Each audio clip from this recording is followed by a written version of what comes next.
I'm here at Punjab National Bank's headquarters in New Delhi and in conversation with the MD and CEO of Punjab National Bank and also the IBA chairman, Mr. Sunil Mehta. Many thanks for taking your time out and speaking to us at ET now. Let me first begin by talking about, I remember the last time when we did an interview after your first quarter results and you told me that all the bad that the bank was facing is behind you guys and you will be looking at the path to profitability. You are planning to get into black as soon as possible. What is the roadmap really looking like? One thing in a nutshell I can say, PNB is on track to bounce back during the current financial year. As already discussed with you during the Q1 results, you are pretty well aware the bank has made a historic recovery of 8,445 crore as against last year total recovery of 5,416 crore. Right. So that itself has more than 1.5% of the time of the last year recovery. If you going forward, we have decided that during the current financial year, we will be able to recover roughly 17,500 crore of amount from the NPA accounts, besides upgradation of 4,500 crore in the account. So that makes 22,000 crores of recovery we are targeting for the current financial year. So I understand that that the recovery that you're looking at is close to 22,000 crore rupees. So far you've done a fair amount. But the current market route, is that a cause of worry? Because the way things are, the valuations for a lot of assets that were on the block has significantly deteriorated. How big a concern is it really? Of course, there is a temporary aberration in the market. But long-term basis, we strongly believe that the fundamentals are still strong. Whatever enterprises are there, and especially those which are our subsidiaries, we believe that fundamentals are very strong. Even if you see the recent trend, you see that the PNB Housing Finance could raise a substantial amount of ECBs. Their liquidity position is much more better than the rest of the peers. So far as fundamentals are concerned, we hope that is more important for the market than for a temporary aberration. And we are hopeful that these temporary aberrations will go away in a short span of time and we will be able to realize the value which we are aspiring for. Absolutely. But talking about PNB Housing Finance, there are a lot of concerns coming in that at one point of time there were 7 players in the fray, the likes of Blackstone, GIC, DHFL, along with Bandhan Bank. Several of them were in the fray at one point of time. Do you see significant value erosion? Is PNB Housing Finance stake sale off the charts, off the cards for this fiscal year due to the current market route? In fact, whenever you go for a stake sale, it is a function of the market. Right. The fair valuation is basically decided upon the market. So we are on the track. The process is already on. We already invited the expression of interest. The process we are going to continue because we think that whatever aberrations are there in the market, they are for a temporary in nature. Right. By the time we will come for a stake sale in actual terms, by that time the market will stabilize.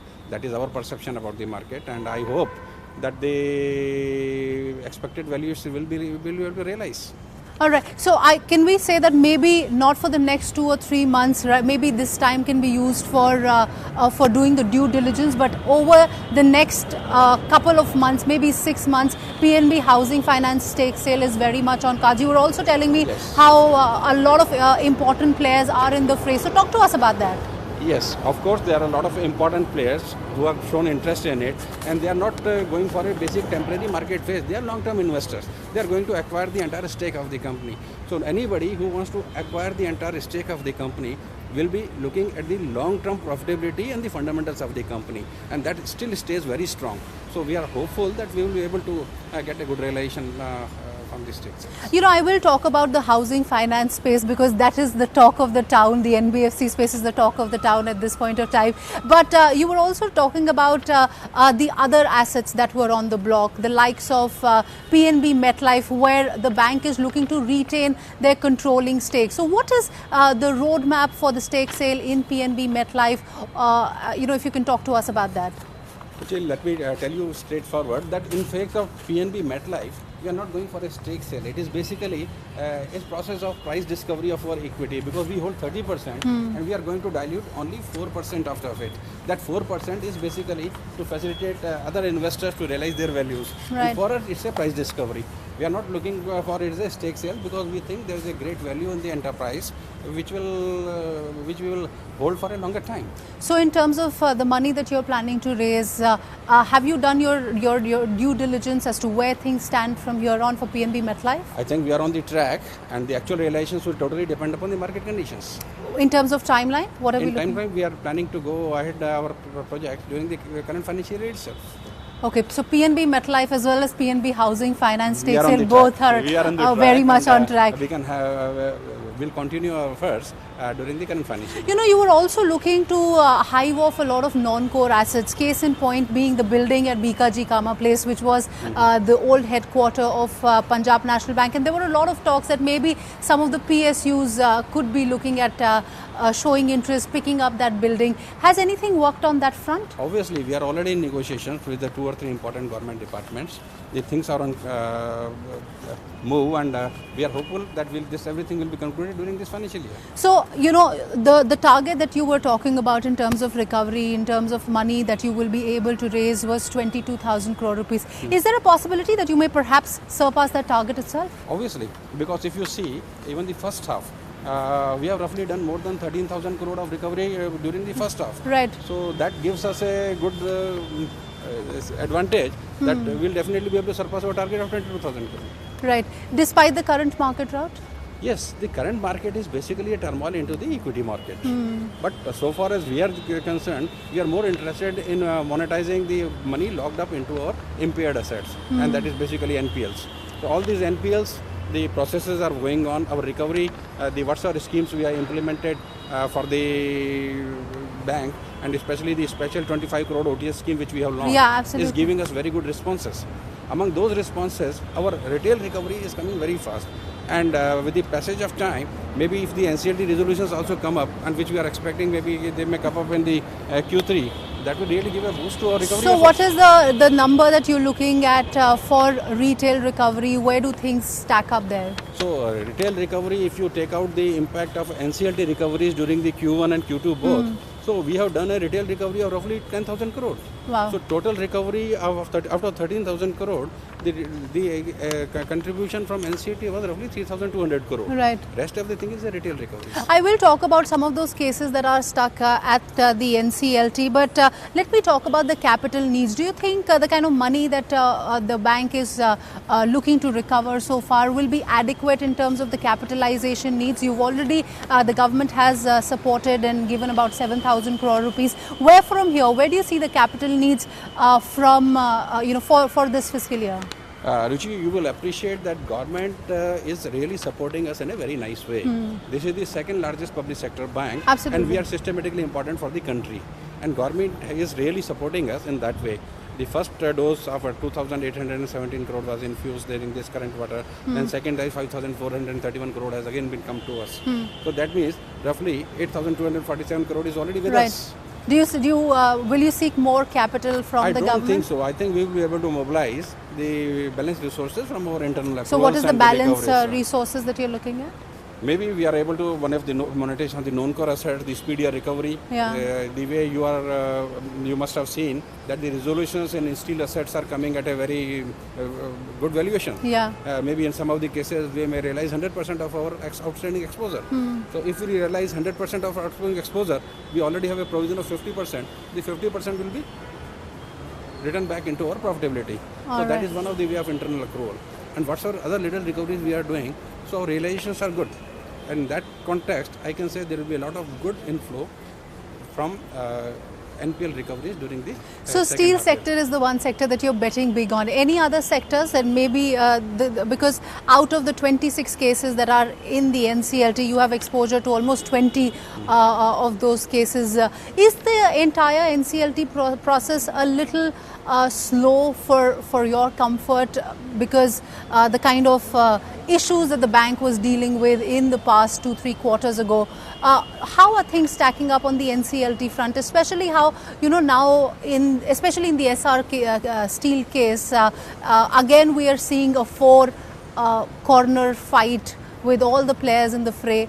So how do things really stack up? What's your own expectations? And is the entire IBC process a little too slow for comfort? Ruchi, I don't agree with you here. You can appreciate one thing. See the initial bids which the bankers received during in the COC, and see the revised bids which we have received, and the amount which has gone up during this process is substantially high. Somewhere we were getting about 55%, 60%, and now we are in a stage of realizing roughly 100% of our outstanding book values. Right. So that gives a lot of comfort, and it is worth waiting, because the judicial process is facilitating this value maximization, Right. and that we appreciate. You know, the fact that Supreme Court has now said that the court will not intervene until and unless the Committee of Creditors have come to a consensus. How do you read this statement? Do you believe that perhaps this will finally mean that the Committee of Creditors can get together, can look at faster resolution for the remaining cases that are at the NCLT? Yes, if you see the spirit of the recent Supreme Court judgment, this is a landmark judgment, very detailed judgment, in which a lot of emphasis has been given on resolution mechanism to be adopted by the COC. And in fact, it's a guiding principle for the entire system, ecosystem, that okay, let the NCLT and let the COC takes a final call in making a resolution process. And if there is any litigation, they should originate only after a resolution process is finalized by the COC, so that a minimum procedural aspects are taken care of while finalizing the resolution process. Right. That will really, in times to come, that will reduce the number of litigations, the time spent in the litigation, and in the process, empower the COCs to take apt decision timely. Mr. Mehta, talk to us about the exposure that you have in SR Steel. How much have you put that money in for provisioning? And because you're expecting that 50% of whenever that money comes in will be a part of the bank's profitability. Talk to us about what's happening with SR Steel, the kind of exposure that I think it will not be Punjab fair National if Bank I has. speak about the exact individual account and their numbers, but a substantial amount we are going to receive out of these assets. All right. And what about Bhushan Steel and Power? Even Same that case is here. We are there also. We are getting a good resolution. So over the next 6 months, we're perhaps looking at higher recoveries, also these NCLT cases finally being worked out. But what about the infrastructure and power space? What's your exposure to these two big segments, large segments, especially the power sector that's reeling under a lot of pressure? The Allahabad High Court, we saw what happened there. There is a cabinet secretary headed panel that's working on looking for a resolution. Do you perhaps believe that a differentiated approach is the need of the hour for the power sector? Power sector, basically, I'll take you to a different narrative on the power sector. The power sector is one sector, demand of which is bound to grow. Now the government of India has come out with the rural electrification. Each and every village has been provided with the electricity availability in that area, which will jack up the demand of power in times to come. You must have seen this impact that the prices of power has started going up in power exchanges. So that is an indicative that power sector will definitely have an upside in time to come. So it is in the interest of the bankers, if they go and resolve these accounts well in advance and then process, maybe when there is upside, that time we can realize those value, because that is bound to come. In power sector, we are not surplus that way. Basically, there is a muted demand which we have not been able to met out so far. Right. And the moment the rural electrification is complete, the power is consumed by the rural masses, the MSME thrust is going on, and MSME start consuming this, the power demand will definitely jack up. This will provide a flip side to the entire power sector. So it's a transit period. It's a transit period, and I hope the various schemes, the Samadhan which was adopted by the bankers, even the Parivartan by the REC, all these schemes are targeting for a resolution of these assets. So what should be done in the interim? When the Allahabad High Court has asked the government to see what can be done, the RBI on their part, they're not willing to relent on the February 12th circular, and rightly so. I mean, there are other sectors as well. So what is the resolution for the power sector assets, especially from somebody who's heading the IBA, from somebody who's heading the second largest bank in India? One thing I can definitely say, whatsoever is happening for good. On one side, when the RBI is not relenting, it is putting a time pressure on all the stakeholders to come out with a resolution in a time-bound frame. Because now the bankers also feel that whatever time is available, let us go for a quick resolution. Right. So one or two bankers, wherever they are left out, or one or two agencies which are left out, they are now will be on board to come out with the resolutions. So meantime, if the bankers are able to resolve, and which is already happening, many of the accounts we have been able to resolve outside the NCLT framework. Right. So those resolutions, if they happen, that will increase the value. And one thing you must appreciate, most of these sectors have already been downgraded to NPA level. Yeah. So provisioning has already taken Been place. done. So when provisioning has already been done, so whatever upside is come, that will be a gainer for the banking system. Right. Let me talk to you about, another area, which is the housing finance and NBFC space. Big concerns coming in post this entire Island FS issue. Talk to us about the kind of exposure that Punjab National Bank has, and our, I know Uday Kotak is again meeting the MCA secretary today, trying to chalk out a revival plan for Island FS. Where do things really stack up there, and how big are the concerns in the NBFC space? Do you think they perhaps grew a little too fast? One thing in this entire thing I'll tell you is, I must appreciate the government has taken a very proactive step and timely step by creating, dissolving the board of ILFS and immediately creating a new board. But it still has 90,000 crore worth of debt and immediate repayments of close to 200 to 300 crore rupees. Ruchi, try to understand one issue. Entire 91,000 crore is not a problematic asset. A large number of assets under ILFS are performing infrastructure assets. Some are road projects, some are power assets, some are different segment assets. And these assets have got their independent cash flows. Fortunately, my bank is one of them who has got a major exposure only in these SPVs which are doing good, and none of them is NPA as on date. Right. So what I mean to say is, a problem is there. Sometimes it is its magnitude is magnified because of the market sentiments, but the problem may not be as big as it is being depicted right now. And the moment it is segregated, the individual SPVs, they have sufficient cash flows to service their requirements, and all those banks who have got exposures in the SPVs may not have much of the problems. Especially my bank will not have much issues in these cases. So, in terms of exposure, very little exposure that you have to Island to the troubled entities. To the troubled entities. In terms of, because the wider concern was that this entire situation that's undergoing in NBFCs will mean that the cost of funds will increase. How do you see that panning out? And do you believe perhaps in the NBFC space, for somebody who's been in banking for so many years, is there an asset liability mismatch in the entire space, and that is the reason for this wider contagion that we're seeing? I don't think that is a major issue. Right now, because of the ILFS, there was a credibility issue. Yeah. It is not a liquidity issue. In my perception, this is a temporary phase because the credibility crisis comes when something wrong happens in a market, like some bomb blast breaks, so everybody finds that safe as unsafe. Same thing, some mistake happens at one corporate and everybody feels their entire spaces. But that may not be the actual scenario. A large number of NBFCs are really good, and they have a strong fundamentals. So those NBFCs which have got strong, which have got good collection mechanism, who have got low NPA levels, there is no reason for them to go down the lane. And bankers will going to support it. I think you must have seen the statement from State Bank, the other banks, and we are on the board. We also think that what's are strong. And one thing you will be able to appreciate, PNB has sanctioned a good number of amount to the different NBFCs during the last 1 month itself. Yeah, absolutely. We have provided them support at the time when they need it. In fact, that's a very important point that you've raised. Just yesterday, SBI has tripled their loan portfolio to the NBFC space. Many say that this is a good thing to do because this would mean good NBFC assets at a cheaper price. Will you undertake a similar exercise? Yes, whenever a good opportunity is available, we are willing, and we have already started exploring options to buy quality NBFC assets that will help us in building up our retail portfolio, that will provide us as a good assets at cheaper valuations. And the NBFCs has got a certain advantages.